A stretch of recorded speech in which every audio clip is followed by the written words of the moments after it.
Yuk kerjasama. Gotong royong. Gotong royong. Gotong royong. Gotong royong. Gotong royong.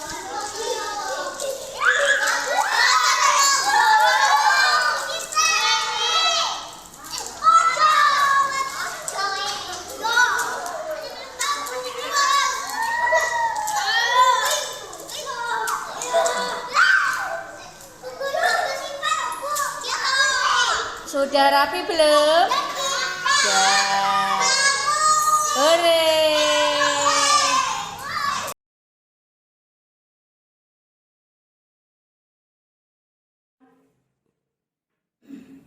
Assalamualaikum warahmatullahi wabarakatuh. Waalaikumsalam warahmatullahi wabarakatuh. Alhamdulillah hari ini kita bisa bertemu dengan bahagia, dengan sehat walafiat.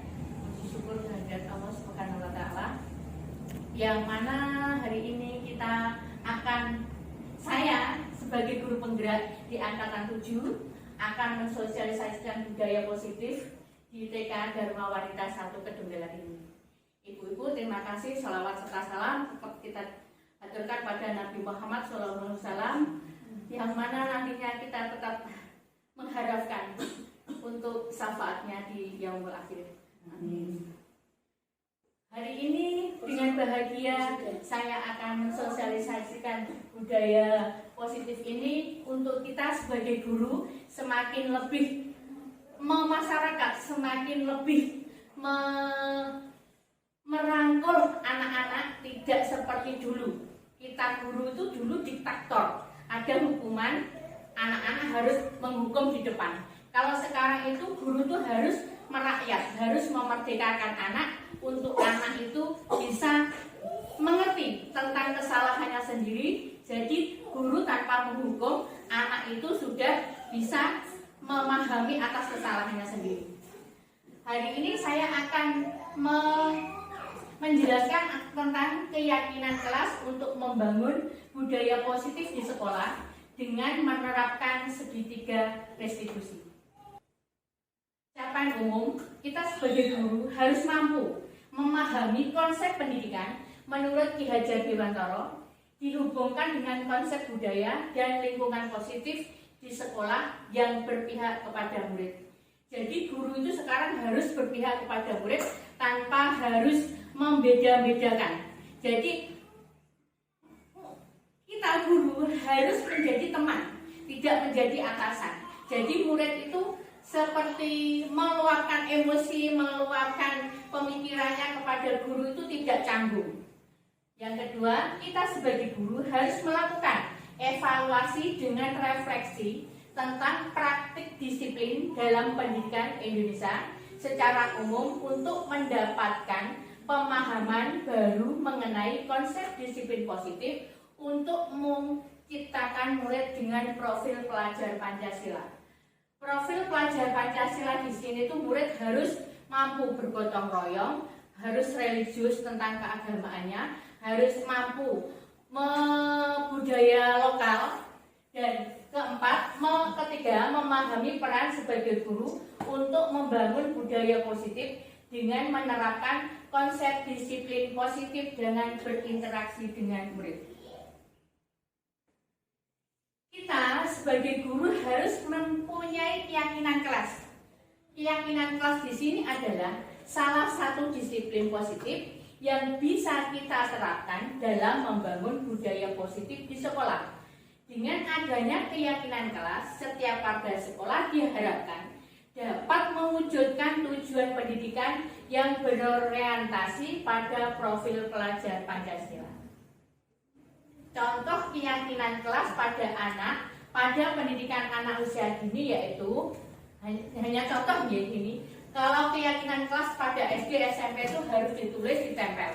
Untuk anak PAUD kita setiap pagi setiap akan berkegiatan itu segini. Ayo anak-anak, kalau kita bermain apa yang harus kita lakukan? 1. Merapikan permainan, merapikan mainan. 2. Melaksanakan kegiatan tanpa mengganggu teman. Seperti biasa yaitu kalau anak-anak bermain itu mesti oyo-oyoan, mesti tinju-tinju. Nah, kalau kita dari depan sudah memberi batasan anak-anak itu, mungkin anak-anak itu sudah oh iya, saya tadi sudah berjanji pada bu guru tidak akan nakal. Jadi dia sudah memahami sendiri tanpa harus bu guru, ayo jangan, nggak seperti itu. Kalau keyakinan kelas di depan sudah anak-anak nanti satu, tidak boleh mengganggu teman, dua, tidak boleh berebut, semua sama, teman-teman sama, tidak bolo-bolonan. Biasanya kalau anak itu sudah bolo dengan yang lainnya mesti nangis. Gimana ibu? Seperti itu. Kalau dari depan, bu gurunya tuh sudah berjanji di depan anak-anak, siap ya hari ini kalau kegiatan ini siap. Jadi kalau anak-anak mau nakali temannya itu udah, oh enggak jadi deh. Tadi kan saya sudah berjanji sama bu guru. Seperti itu. Dan setiap kita mengingatkan ada makan. Setiap siang kita kan ada makan siang ya ibu-ibu. Biasanya, ayo apa hari ini ada makan seperti biasa apa? Cuci tangan bu guru. Siap. Yang kedua, berdoa sebelum dan sudah. Dan ketiga, makan jangan sambil ngomong. Biasanya anak-anak kan oyo-oyoan atau makannya sambil kecap-kecap itu berhamburan semuanya. Kalau keyakinan kelas kita sudah di depan, kita ucapkan dan kita murid-murid yang setujui, biasanya anak-anak itu sudah gimana? Sudah menyatu dengan keyakinannya itu sendiri. Jadi akan melakukan kesalahan. Oh, nggak jadi deh. Tadi kan saya sudah berjanji sama bu guru. Seperti itu. Next. Perubahan paradigma teori kontrol atau teori pilihan. Teori kontrol yaitu guru mengontrol murid. Dan kedua, kritik yang membuat anak merasa bersalah dapat menguatkan karakter. Kritik yang anak merasa bersalah itu seperti gini loh bu. Anak-anak menakali temennya. Terus ini, tadi kenapa hari ini kok kamu nakal? Itu jadi murid itu tidak, jangan nakal, tidak seperti itu sekarang bu guru itu. Kenapa kok kamu nakali itu? Ya bu, saya tadi gini. Tapi dia merasa bersalah. Saya kok nakali teman saya gitu. Kritik dari bu guru itu tidak harus, itu tidak boleh. Sekarang itu guru itu jangan seperti itu, kan nggak boleh. Sekarang bertanya, kenapa kok kamu nakal mas atau mbak itu? Ya bu, tadi itu gini. Itu mesti dia beralasan kenapa dia melakukan seperti itu. Untuk penguatan positif pada efektif dan bermanfaat.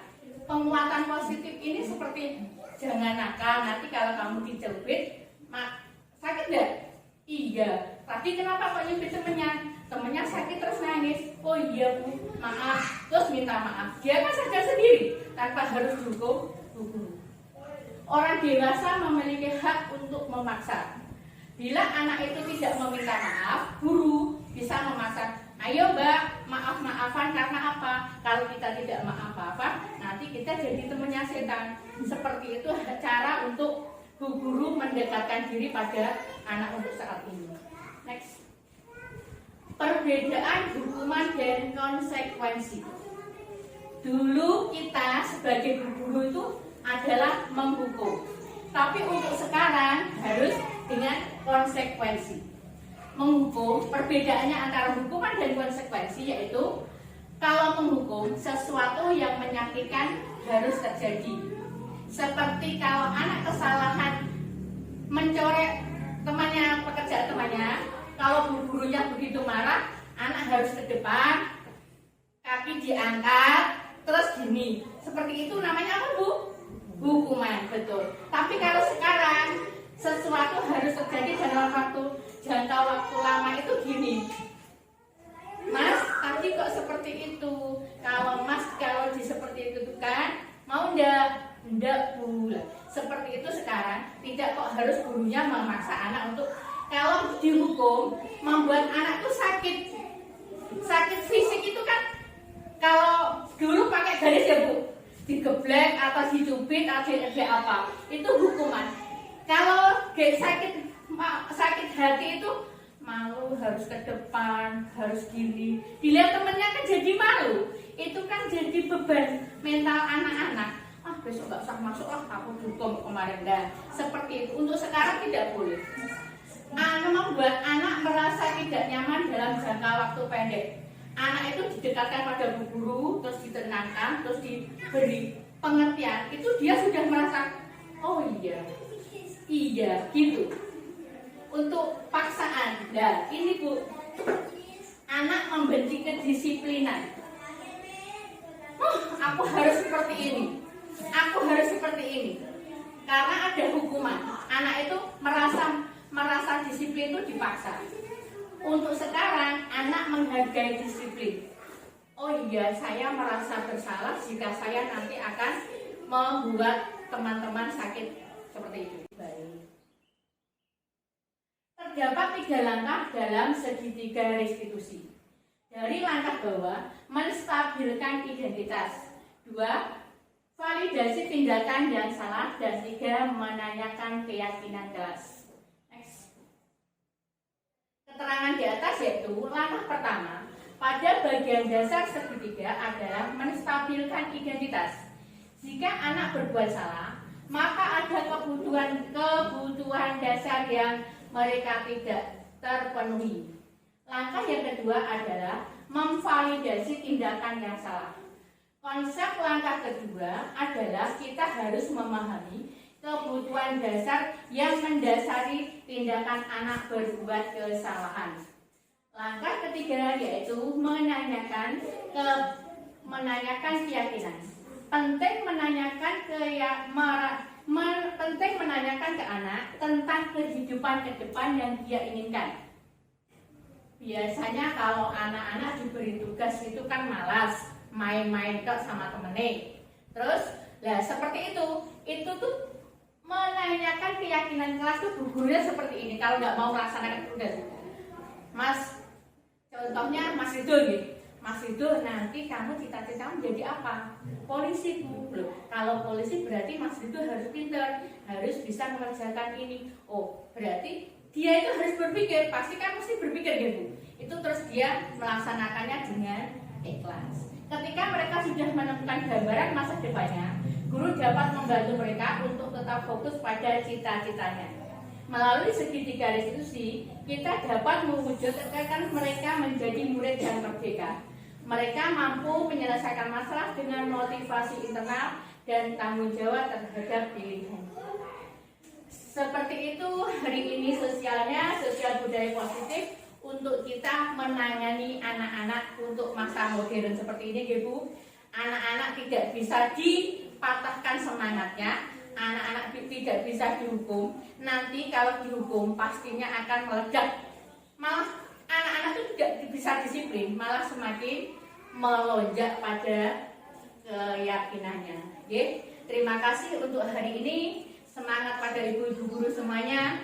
Mari kita satukan hati untuk budaya positif di sekolahan, untuk kita tidak menghukum anak, untuk kita menjadi guru yang lebih baik lagi. Terima kasih. Wabillahi taufiq wal hidayah. Wassalamualaikum warahmatullahi wabarakatuh. Waalaikumsalam warahmatullahi wabarakatuh.